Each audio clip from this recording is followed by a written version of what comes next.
Hello everyone, welcome to a new lesson with Maria's Lit-Text. Today we are going to discuss a new poem by Fred Chappell titled Abandoned Schoolhouse on Long Branch. This is included in the AEC English paper for literature students in the FYUGP stream of University of Calicut. So this part is a line by line analysis of the poem. നമ്മൾ second പാർട്ടിലായിരിക്കും ഇതിൻ്റെ ഒരു thematic ഡിസ്കഷനും അതുപോലെ ടെക്സ്റ്റിൽ വന്നിട്ടുള്ള question based ആയിട്ടുള്ള ഒരു ഡിസ്കഷനും ചെയ്യുന്നത്. So let's move on. So first we are discussing Fred Chappell his life. അപ്പോൾ ഇദ്ദേഹം ജനിച്ചത് അമേരിക്കയിലുള്ള കാൻട്ടൺ എന്ന് പറയുന്ന ഒരു സ്ഥലത്താണ്, നോർത്ത് കരോളിനയിലുള്ള, in 1936, and his geographical roots are the Appalachian Mountains. ഈ അപ്പലാഷ്യൻ മൗണ്ടൻസ് എന്ന് പറയുന്നത് ഒരു നീണ്ട മലനിരകളാണ്, and it is part of Canada and some part is there in France. അപ്പോൾ അമേരിക്കയുടെ ഒരു ലോങ് മലനിരകളാണ് Appalachian mountains. And not only that, there are a lot of aboriginal people and fresh and unique cultural space. വളരെ different ആയിട്ടുള്ള കുറേ cultural ആർട്ടിഫാക്ട്സും കൾച്ചറും ഒക്കെ ഉള്ള ഒരു സ്ഥലമാണ് അപ്പലാഷ്യൻ മൗണ്ടൻ റീജിയൻസ്. അപ്പോൾ അതിൻ്റെ ഒരു ഇൻഫ്ലുവൻസ് ഇദ്ദേഹത്തിൻ്റെ വർക്ക്സിലുണ്ട് എന്നാണ് പറയുന്നത്. And his education was in Duke University and University of North Carolina. ഇദ്ദേഹം ഒരു യൂണിവേഴ്സിറ്റി ഓഫ് നോർത്ത് കരോളിനയിൽ. And then he's known for this profound connection to southern literary traditions. ഈ സദേൺ അമേരിക്കയുടെ സൗത്ത് അമേരിക്കയുടെ ലിറ്റററി ട്രഡീഷൻസ് ഇദ്ദേഹത്തിൻ്റെ വർക്ക്സിൽ വളരെ influential ആണ്. He's a writer, poet, novelist and literary critic. ഇദ്ദേഹം നോവൽസും ഷോർട്ട് ഫിക്ഷനും ഒക്കെ എഴുതിയിട്ടുണ്ട്. And he has got so many awards like Guggenheim fellowship, then Lamont poetry prize, North Carolina award for literature. ഇദ്ദേഹത്തിൻ്റെ പോയട്രി കളക്ഷൻസ് ആണ് spring garden, mid quest, and his novels are I am one of you forever, brighten the corner where you are. അപ്പോൾ ഇദ്ദേഹത്തിൻ്റെ മൊത്തം വർക്ക്സിൽ നമുക്ക് ഈ ഒരു അപ്പലാഷ്യൻ ഫോക്ലോറും ആ ഒരു റീജിയണിലെ ജിയോഗ്രഫിക്കൽ റീജിയണിലെ ഫോക്ലോറും മിത്തുകളും ഇദ്ദേഹത്തിൻ്റെ കണ്ടംപററി ആയിട്ടുള്ള ലിറ്റററി ടെക്നീക്സുമായിട്ട് ബ്ലെൻഡ് ആവുന്നതായിട്ട് നമുക്ക് കാണാം. സോ വളരെ ചെറിയ മൊമെൻറ്റ്സ് എടുത്തിട്ട് അതിൽ നിന്നും വളരെ ഡീപ്പായിട്ടുള്ള ഫിലോസോഫിക്കൽ എക്സ്പ്ലോറേഷനാണ് ഇദ്ദേഹത്തിൻ്റെ വർക്ക്സിൽ പലപ്പോഴും കാണാറുള്ളത്. So southern rural experience, rural എന്ന് പറയുമ്പോൾ ഗ്രാമീണമായിട്ടുള്ള എക്സ്പീരിയൻസസ് ആണ് ഇദ്ദേഹത്തിൻ്റെ തീംസ് ആയിട്ട് വരുന്നത്. അങ്ങനെയുള്ളൊരു പോം തന്നെയാണ് നമുക്കും പഠിക്കാനുള്ളത്. So abandon school house in Long Branch. This poem is taken from the collection titled source. This is important. Source എന്നാണ് ഈ ഒരു പോയട്രി കളക്ഷൻ്റെ പേര്, published in 1985. Okay, so let's move on to line by line analysis. As the title shows, this is about an abandoned schoolhouse in a place called long branch. ഇപ്പോൾ long branch എന്ന് പറയുന്നത് ഒരു സ്ഥലത്തിൻ്റെ പേരാണ് അമേരിക്കയിലുള്ള. ആ ഒരു റൂറൽ ഏരിയയിലുള്ള ഒരു എല്ലാവരും ഉപേക്ഷിച്ചിട്ട് ഒഴിവാക്കി പോയിട്ടുള്ള ഒരു സ്കൂൾ ബിൽഡിംഗ്, അതിനെയാണ് ഇവിടെ തീമായിട്ട് എടുത്തിട്ടുള്ളത്. സോ ഒബ്വിയസ്ലി നമ്മുടെയൊക്കെ ഒരു ഒഴിവാക്കപ്പെട്ട ഇടിഞ്ഞു പൊളിഞ്ഞ് കിടക്കുന്ന ഒരു സ്കൂൾ ഹൗസ്, അതുമായിട്ട് ബന്ധപ്പെട്ട് അവിടെ പഠിച്ചിട്ടുള്ള കുട്ടികൾക്ക് ഉണ്ടാവുന്ന ഓർമ്മകൾ, സോ അതൊക്കെയാണ് ഇതിൻ്റെ ഒരു തീമായിട്ട് വരുന്നത്. So here abandoned schoolhouse in Long Branch, the final scholar scrolls his long black name in aisle dust, licks the air with his tendril double tongue, coils up in shadow of a busted chair. അപ്പോൾ ആദ്യം തന്നെ കവിതയിൽ കുട്ടികളെക്കുറിച്ചല്ല പറയുന്നത്. So because the school is abandoned, there are no students. അപ്പോൾ ഇവിടുത്തെ ലാസ്റ്റത്തെ student എന്ന് പറയുന്നത് ഫൈനൽ സ്കോളർ എന്ന് പറഞ്ഞാൽ final student. So the final student is a snake. ഇടിഞ്ഞു പൊളിഞ്ഞ ആ സ്കൂളിൽ അവസാനത്തെ സ്റ്റുഡൻ്റായിട്ട് ഇപ്പോൾ ഉള്ളത് ഒരു സ്നേക്കാണ്. And what is it doing? It moves through the dusty aisle. ഈ ഒരു എന്താ പറയുക, ഐലൻഡ് പോലെ കിടക്കുകയാണ്, പൊടി പിടിച്ചിട്ട് പൊടിയാകെ അടിഞ്ഞു കൂടിയിട്ടുള്ള ആ ഒരു ഐലൻഡിൽ ഈ സ്നേക്ക് അതിൻ്റെ ബോഡി കൊണ്ടാണ് സ്ക്രോൾ ചെയ്യുന്നത്. Unlike the students who write with their pens or pencils, the last student, the snake is writing with his body, scrolling with his body in the dust. Okay, so ഇത് ഒരു black name എന്നാണ് പറയുന്നത്, കാരണം പൊടിയിലാണ് എഴുതുന്നത്. So it is writing with its own body. And with his tendril double tongue it is licking the air. അപ്പോൾ സ്നേക്സിൻ്റെ movement പോലെ തന്നെയാണ് അത്, നാവ് നീട്ടിയിട്ട് ഇങ്ങനെ എയർ ടച്ച് ചെയ്യാൻ ശ്രമിക്കുന്ന പോലെ. So it is the student who is studying there. ഇന്ന് അവിടെയുള്ള സ്റ്റുഡൻറ്റ് അതാണ്. അപ്പോൾ അതിൻ്റെ ഡബിൾ ടങ് ടെൻഡ്രിൽ എന്ന് പറയുന്നുണ്ട്. So licks the air is personifying the snake. സ്നേക്കിനെ ഒരു മനുഷ്യനെ പോലെയുള്ള ക്വാളിറ്റീസ് കൊടുക്കുകയാണ് അവിടെ ചെയ്യുന്നത്.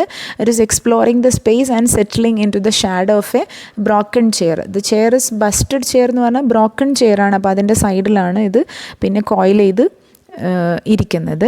So with his tendril double tongue gives a description of the snake's forked tongue and the word tendril evokes plant like movement. നമ്മൾ tendril എന്ന് പറയുന്നത് സാധാരണ പ്ലാന്റുമായിട്ട് ബന്ധപ്പെട്ടിട്ടാണ്. അപ്പോൾ ഇത് നേച്ചറിൻ്റെ ഒരു ഭാഗമായിട്ടാണ് ഈ ഒരു സ്നേക്കിനെ കാണുന്നത്. And the major theme in the poem is how nature is reclaiming human spaces.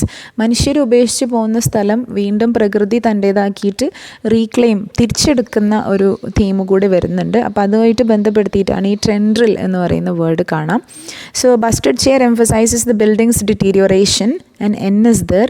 ഡിറ്റീരിയോറേഷൻ എന്നാണ്. ഡിറ്റീരിയോറേഷൻ എന്ന് പറഞ്ഞാൽ അതിൻ്റെ ഒരു ആകെ ഇടിഞ്ഞു പൊളിഞ്ഞിട്ടുള്ള അവസ്ഥ. So the snake is finding refuge. This opening suggests the complete transformation of the educational space when nature has replaced human learning. അപ്പോൾ മനുഷ്യൻ്റെ ആ ഒരു സ്പേസ് ആയിരുന്ന, അറിവിൻ്റെ ഒരു ഇടമായിരുന്ന സ്ഥലം ഇപ്പോൾ പ്രകൃതി തിരിച്ചെടുത്തിരിക്കുന്നു. Nature is reclaiming human spaces. And now next lines.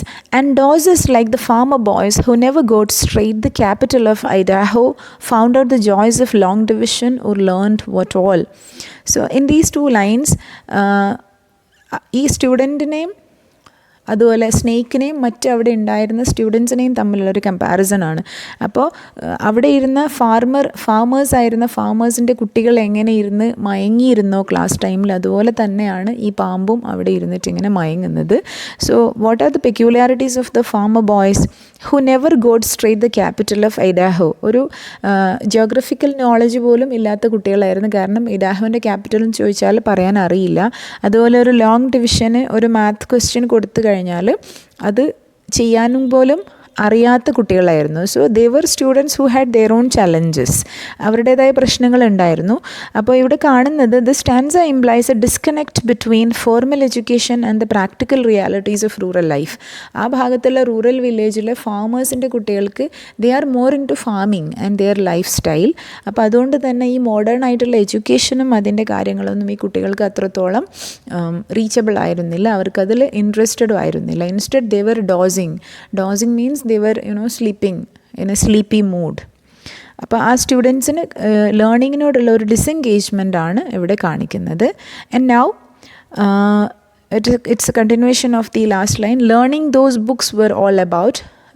Most pains are gone now and the web milky windows are open to the world. Gold dust grains swirl up and show which way the wind blows. അപ്പോൾ ആ പുസ്തകങ്ങളിൽ പറയുന്നതൊന്നും ഈ കുട്ടികൾക്ക് മനസ്സിലായിരുന്നില്ല എന്നതിൻ്റെ ഒരു കണ്ടിന്യൂവേഷനാണ്. Then there is a description about the physical decay of the building. ഈ ബിൽഡിങ്ങിൻ്റെ ഒരു ഫിസിക്കലായിട്ടുള്ള സ്ട്രക്ചറിൻ്റെ ഡീകേ ആണ് അടുത്ത് ഡിസ്ക്രൈബ് ചെയ്യുന്നത്. മിക്ക വിൻഡോ പേസും are disappeared and the web milky windows are open to the world. അപ്പോൾ ഈ കുട്ടികൾക്ക് ഈ സ്കൂളിലുണ്ടായിരുന്ന പഠിത്തത്തോടുള്ള വിമുഖത പറയുന്നുണ്ട്. അതിന് പകരം ഇപ്പോൾ എന്താണ്, ഒന്നും ക്ലോസ്ഡ് അപ്പ് അല്ല, എല്ലാ വിൻഡോസും it is open to the world. അതേസമയം ആ വിൻഡോസ് വെബ് മിൽക്കി വിൻഡോസ് എന്നാണ് പറയുന്നത്. The reason is that the spiders have made the fill the windows with their webs. അവരുടെ കോബ് വെബ് കൊണ്ട് ആ വിൻഡോ മൊത്തം ഒരു വെള്ള കളറിലായിട്ട് മാറിയിട്ടുണ്ട്. അതും വിൻഡോ പെയിൻസൊക്കെ ചില്ലുകളൊക്കെ പൊട്ടിപ്പോയിട്ടുണ്ട്. അപ്പോൾ അതുകൊണ്ട് it is open to the world. Gold dust grains swell up and show which way the wind blows. പെട്ടെന്നൊരു കാറ്റടിച്ചാൽ തന്നെ ആകെ പൊടിയങ്ങ് പറക്കുമ്പോൾ ഏത് വഴി കൂടെയാണ് ദ വിൻഡ് ഇസ് ബ്ലോയിങ് എന്നുള്ളത് it is clear for you. So here windows represent the threshold between inside and outside, past and present. അപ്പോൾ വിൻഡോസ് എന്ന് പറയുന്നത് അകവും പുറവും തമ്മിലുള്ള ഒരു ബാരിയറാണ്. വിൻഡോസ് തുറന്നിട്ട് കഴിഞ്ഞാൽ, വിൻഡോസ് ബ്രോക്കൺ ആയി കഴിഞ്ഞാൽ ദർ ഇസ് നോ ലിമിറ്റേഷൻസ്. അപ്പോൾ ഈ കുട്ടികൾ അതിനകത്ത് പിന്നീട് ഒതുങ്ങി നിൽക്കുന്നില്ല, they are out to the world എന്നുള്ളൊരു മീനിങ് ആണ്. So this stanza emphasizes the building surrender to natural process and passage of time. അപ്പോൾ കാലം കടന്നു പോകുമ്പോൾ ഒരു ബിൽഡിങ് മനുഷ്യർ ഉപേക്ഷിച്ച് കഴിഞ്ഞാൽ അവിടെ ഉണ്ടാകുന്ന ഒരു നാച്ചുറലായിട്ടുള്ള നാശവും ഡീക്കേയും ആണ് ഈ ഒരു ലൈൻസിൽ പറഞ്ഞിട്ടുള്ളത്. Now KB plus RJ cut deep in a darkened heart on the cloakroom wall. Now Catherine Johnson and Roger sleep quite past the summons of the morning bell. So just like in every other place, in this school as well, the students are cutting their names into the desk or bench. ബെഞ്ചിൽ നമ്മൾ ഷാർപ്പായിട്ടുള്ള എന്തെങ്കിലും വെച്ചിട്ട് ബ്ലേഡോ പേനയോ ഒക്കെ വെച്ചിട്ട് നമ്മുടെ പേരിൻ്റെ initials ഇങ്ങനെ എഴുതി വെച്ചിട്ടുള്ളത്. So there is a darkened heart on the cloakroom wall. ഇവിടെ ക്ലോക്ക് റൂമിൻ്റെ ക്ലാസ് റൂമിൻ്റെ ഒക്കെ വാളിലാണ് ഒരു ഡാർക്കൻഡ് ആയിട്ടുള്ള ഒരു ഹാർട്ട് കാണാം. ആ ഹാർട്ടിനകത്ത് KB + RJ, ഒരു റൊമാൻറ്റിക് റിലേഷൻഷിപ്പ് കാണിക്കുന്ന പോലെ. So KB + RJ. ഇപ്പോൾ അവരാരാണ്? Now Catherine Johnson and Roger. So K for Catherine and R for Roger. So we don't know whether Catherine Johnson എന്ന് പറയുന്നത് ഈ റോജറുമായിട്ട് മാരീഡ് ആണോ അല്ലയൊന്നും നമുക്കിന്ന് അറിയില്ല. But still it's a mystery. Now Catherine Johnson and Roger sleep quiet past the summons of the morning bell. അവിടെ നിന്ന് നമ്മൾ കുറച്ചുകൂടെ ഒരു ഫിലോസഫിക്കലായിട്ടുള്ളൊരു ലൈൻ ഇതിലേക്ക് പോവാണ്, ഒരു മൂഡിലേക്ക് പോവാണ്. Now they are asleep. Asleep means they are sleeping forever. Now they are dead. അവർ മരിച്ചു പോയിട്ടുണ്ട്. ഒരു മോർണിംഗ് ബെല്ലിൻ്റെ സൗണ്ടൊന്നും കേട്ടാൽ ക്ലാസ്സിലേക്ക് വരാൻ പറ്റാത്ത ഒരിടത്താണ് അവരിപ്പോൾ ഉള്ളത് എന്നുള്ള മീനിങ് ആണ്. So summoning means calling someone. So these students are now permanently at rest beyond the reach of school bell and the stanza is poignantly, that means sharply, connects personal memories with the universal experience of mortality. മനുഷ്യന് ജീവിതം എന്ന് പറയുന്നത് എന്നും നിലനിൽക്കുന്ന ഒന്നല്ല. Even though the schoolhouse is there, the students are dead. The location adds intimacy to the carved initials and darkened heart. It creates a melancholic romantic atmosphere and suggests the enduring nature of human connection. നമ്മൾ പഠിച്ച സ്കൂളിൽ നിന്ന് പോയി ഒരുപാട് കാലം കഴിഞ്ഞാലും അതുമായിട്ടുള്ളൊരു intimate human കണക്ഷനും അവിടെ കാണിക്കുന്നു. അതേസമയം മനുഷ്യർ മരിച്ചു പോയി കഴിഞ്ഞാലും ഈ ഡാർക്കൻഡ് ഹാർട്ടിനകത്ത് അവർ മാർക്ക് ചെയ്ത് വെച്ചിട്ടുള്ള ആ ലെറ്റേഴ്സ് അവിടെ റിമെയിൻ ചെയ്യുന്നു. And the teacher sleeps narrow too on yonder side of Sterling mountain as stern with her grave as with a loutish blunder in the Bible verse she set them to learn. Now it was about the students. Now what about the teacher? Their teacher is also sleeping narrow too. Sleep narrow is very special. You sleep in a narrow cell in your grave. നമ്മുടെ ശവക്കല്ലറക്ക് അകത്താണ് വളരെ narrow ആയിട്ടുള്ള സ്പേസിൽ കിടന്നുറങ്ങുന്നത്. So sleeping narrow is the sleeping inside the grave. അപ്പോൾ the teacher also is dead. On yonder means that, on that side of Stirling Mountainന്റെ മറുവശത്തായിട്ട് ടീച്ചറും in a deep sleepലാണ്. As stern with her grave as with the loutish blunder. അപ്പോൾ this teacher seems to be a bit serious. Her grave reflects the same strict expression she showed when correcting students' mistaken biblical recitations. അപ്പോൾ ഇവർ കുട്ടികൾ വരുത്തുന്ന ചില blunders, ഇവർ Bible പഠിപ്പിക്കുമ്പോൾ Bible verse പഠിപ്പിക്കുമ്പോൾ കുട്ടികൾ വരുത്തുന്ന വളരെ മോശമായിട്ടുള്ളൊരു ബ്ലണ്ടറിനെയൊക്കെ കറക്റ്റ് ചെയ്യുമ്പോൾ അവരുടെ മുഖത്തുണ്ടായിരുന്ന അതേ സ്റ്റേൺ എക്സ്പ്രഷൻ അതുപോലെ തന്നെയാണ് ഇവരുടെ ഗ്രേവും ഇന്ന് വളരെ സീരിയസ് ആയിട്ടാണ് ഇരിക്കുന്നത്. This stanza explores the intertwining of religious and academic instruction in rural educational settings. വളരെ റൂറലായിട്ടുള്ള ഫാമേഴ്സിൻ്റെ കുട്ടികൾ പഠിക്കുന്ന സ്കൂളിൽ വളരെ സ്ട്രിക്റ്റ് ആയിട്ടുള്ളൊരു അറ്റ്മോസ്ഫിയർ ഉണ്ടാകുമ്പോഴുള്ള ആ ഒരു ക്ലാഷ് അവിടെ കാണിക്കുന്നുണ്ട്. These lines create A connection between religious and secular education common in rural American education. അപ്പോൾ റിലീജിയസ് എഡ്യൂക്കേഷനും കൂടെ അതിനോട് ബ്ലെൻഡഡ് ആണ് അവിടെ. The teachers continuing sternness even in death suggest the rigidity of both educational and religious instruction. പലപ്പോഴും school പഠിത്തം religion പഠിപ്പിക്കുന്ന പോലെ തന്നെ സ്ട്രിക്റ്റ് ആയിട്ട് പോകുന്നതാണ് ഇവിടെ കാണുന്നത്. And now we are going to the last line. Sunset washes the blackboard. Bees return to the rich attic nest where much is stored. Their vocalies entrances the native tranquil dust. So we describe the snake, we describe the schoolhouse, falling down, and we describe the students and then the teacher, and now we are coming back to the description. Sunset is washing the blackboard. ബ്ലാക്ക് ബോർഡിലൂടെ സൺസെറ്റിൻ്റെ rays ഇങ്ങനെ ഒഴുകുന്നുണ്ട്. So washing is a symbolic way. അപ്പോൾ sunset is washing over the blackboard and bees are returning to their rich nest. കുറേ കാലമായിട്ട് ബീസ് അവിടെ കൂട് കൂട്ടിയതുകൊണ്ട് തന്നെ അവരുടെ നെസ്റ്റ് റിച്ചാണ്, ഒരുപാട് ഹണിയുള്ള ഒരു നെസ്റ്റാണ് അവിടെ ഉള്ളത്, അതും in the attic of the school. This shows that this place has been long abandoned. ഒരുപാട് കാലമായിട്ട് ആളുകൾ ഉപേക്ഷിച്ച് പോയ സ്ഥലമായതുകൊണ്ടാണ് ബീസൊക്കെ അവിടെ വലിയ അവരുടെ നെസ്റ്റ് ഉണ്ടാക്കിയിട്ടുണ്ട്. Their buzzing creates a musical quality that blends with the settle dust. ഈ ഒരു പ്രത്യേക അറ്റ്മോസ്ഫിയറിൽ അവരുടെ ഒരു മ്യൂസിക്, അവരുടെ വോക്കലീസ് എന്ന് പറഞ്ഞാൽ ദെയർ മ്യൂസിക് ഇറ്റ് എൻട്രാൻസസ്, ഒരു പെർട്ടിക്കുലർ മൂഡ് ക്രിയേറ്റ് ചെയ്തിട്ട് ഒരു ട്രാൻസ് മൂഡിലാണ് അവിടെ ഉണ്ടാക്കുന്നത്. And it entrances the native tranquil dust. വേറെ ആരും അവിടെ കടന്നു വരാത്തത് കൊണ്ട് വളരെ ശാന്തമാണ് ആ ഒരു സ്പേസ് എന്ന് പറയുന്ന ആ ഒരു ഇടം.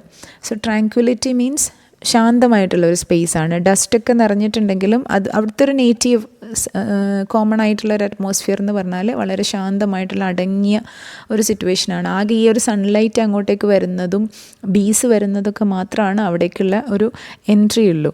So the final stanza suggest a peaceful transformation where nature reclaims the human space and creates a new kind of harmony and potential.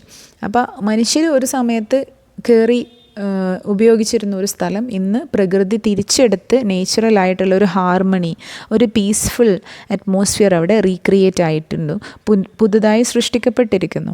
So the poem is a meditation on time, decay and transformation. കാലവും സമയവും ഉണ്ടാക്കുന്ന ഒരു മാറ്റങ്ങൾ ഇതിലൊരു തീമായിട്ട് വരുന്നുണ്ട്. It also shows, as we said earlier, എങ്ങനെയാണ് പ്രകൃതി അതിൻ്റെ സ്പേസിനെ റീക്ലെയിം ചെയ്തെടുക്കുന്നത്. എന്നാലും അവിടെ മനുഷ്യൻ്റെ മെമ്മറീസ് അപ്പോഴും it persists. How memories persist even as physical structures crumble. ആ ഒരു ഫിസിക്കലായിട്ടുള്ള ഒരു ബിൽഡിംഗ് ഇടിഞ്ഞു പൊളിഞ്ഞിട്ടുണ്ടെങ്കിലും അതിനകത്തുണ്ടായിരുന്ന മനുഷ്യരവിടെ ക്രിയേറ്റ് ചെയ്തിട്ടുള്ള മെമ്മറീസ് ഇപ്പോഴും അവിടെ ഉണ്ട്. So Chappell is masterfully using the abandoned schoolhouse as a metaphor for broader themes of change, memory and cyclical nature of existence. മനുഷ്യൻ്റെ ഒരു ലൈഫ് അല്ലെങ്കിൽ നേച്ചറിൻ്റെയും മനുഷ്യൻ്റെയും ബ്ലെൻഡഡ് ആയിട്ടുള്ള ഒരു ലൈഫ് സൈക്ലിക്കലാണ്. ഈ കൊടുക്കൽ വാങ്ങലുകളുണ്ട്, അതേസമയം ചേഞ്ച്, മെമ്മറി, ഇതെല്ലാം ഇതിലുള്ള ഒരു തീമായിട്ട് വരുന്നു. So to conclude, the poem presents a portrait of an abandoned school house using this setting to explore deeper themes of time's passage. ഈ ഒരു സെറ്റിങ്ങിൽ ടൈമിൻ്റെ പാസേജ്, അതുപോലെ lost innocence, relationship between education and rural life, ഇതെല്ലാം ഒരു തീമായിട്ട് ഇവിടെ വരുന്നു. And the poem paints a portrait of time's quiet work on a forgotten school house. In the opening scene we encounter an unexpected occupant, a snake, and it is moving through the building. Then this creature has become the sole student. അവിടെ ബാക്കിയാവുന്ന ഒരേ ഒരു student ആയിട്ട് ഈ ഒരു snake മാറി. In the place once filled with the energy of learning children. എന്നാലും ഈ ഒരു ട്രാൻസ്ഫർമേഷൻ കാണിക്കുന്നുണ്ടെങ്കിലും there is no sense of tragedy. ഒരു നഷ്ടം വന്ന പോലെയൊന്നുമല്ല, ഒരു മൂഡല്ല ക്രിയേറ്റ് ചെയ്തിരിക്കുന്നത്. It's a quiet acceptance of change. വളരെ സമാധാനപൂർണ്ണമായിട്ട് ദിസ് ഇസ് ഹൗ നമ്മുടെ സ്കൂളാണെങ്കിലും ഇടിഞ്ഞു പൊളിഞ്ഞിട്ടൊരു ബിൽഡിംഗ് കാണുമ്പോൾ അവിടെ ഒരു ട്രാജിക് സെൻസ് അല്ല, we have an affection to that building. ഒരു സ്നേഹം ആ ഒരു മെമ്മറിയോട് നമുക്ക് അപ്പോഴും ഉണ്ടാവുന്നു. So there is transformation symbolized by peaceful dust and industrious bees. Hard working ആയിട്ടുള്ള ബീസ് അവിടെ അവരുടേതായ ഒരു കൊട്ടാരം സൃഷ്ടിച്ചിട്ടുണ്ട്. Chappell's skill lies in how he transforms this abandoned building into a meditation on memory, education, rural life and passage of time. ഈ തീംസിനൊക്കെ ആയിട്ട് ബന്ധപ്പെട്ടിട്ടുള്ള ഒരു മെഡിറ്റേഷനാണ്, അല്ലെങ്കിൽ അതിനെക്കുറിച്ചുള്ള ഒരു ആലോചനയാണ്, ഡീപ്പ് തോട്ടാണ് ഈ ഒരു പോം എന്ന് വേണമെങ്കിൽ നമുക്ക് പറയാം. എങ്ങനെയാണ് സമയം, കാലം മനുഷ്യരെയും മനുഷ്യൻ്റെ സിറ്റുവേഷനെയും പ്രകൃതിയെയും ഒക്കെ മാറ്റുന്നത് എന്നുള്ളത്. All the while maintaining a tone that is elegiac without being sentimental. വളരെ സെൻറ്റിമെൻ്റൽ അല്ല, എന്നാൽ അതിൻ്റെ ഇടയിലുള്ള ഒരു പെർട്ടിക്കുലർ ഒരു ഫീലിംഗ് ആണ് ഇവിടെ ക്രിയേറ്റ് ചെയ്തിട്ടുള്ളത്. The poem succeeds in making the specific setting of long branch feel universal. അതേസമയം ഒരു പഴയ സ്കൂളിനെ കുറിച്ച് ആലോചിക്കുമ്പം ഏതൊരാൾക്കും തോന്നുന്ന വളരെ യൂണിവേഴ്സലായിട്ടുള്ള ഫീലിംഗ് റീക്രിയേറ്റ് ചെയ്യാൻ കവിക്ക് സാധിച്ചിട്ടുണ്ട്. Touching on themes that resonate beyond it's particular time and place. ഇത് ലോങ് ബ്രാഞ്ചിലുള്ള ഒരു സ്കൂളിനെ കുറിച്ചാണെങ്കിലും anybody who has went to a school can connect with it. So that is the importance of the poem. So thank you so much for listening to me, and we'll be doing a detailed thematic analysis in the second part. Thank you.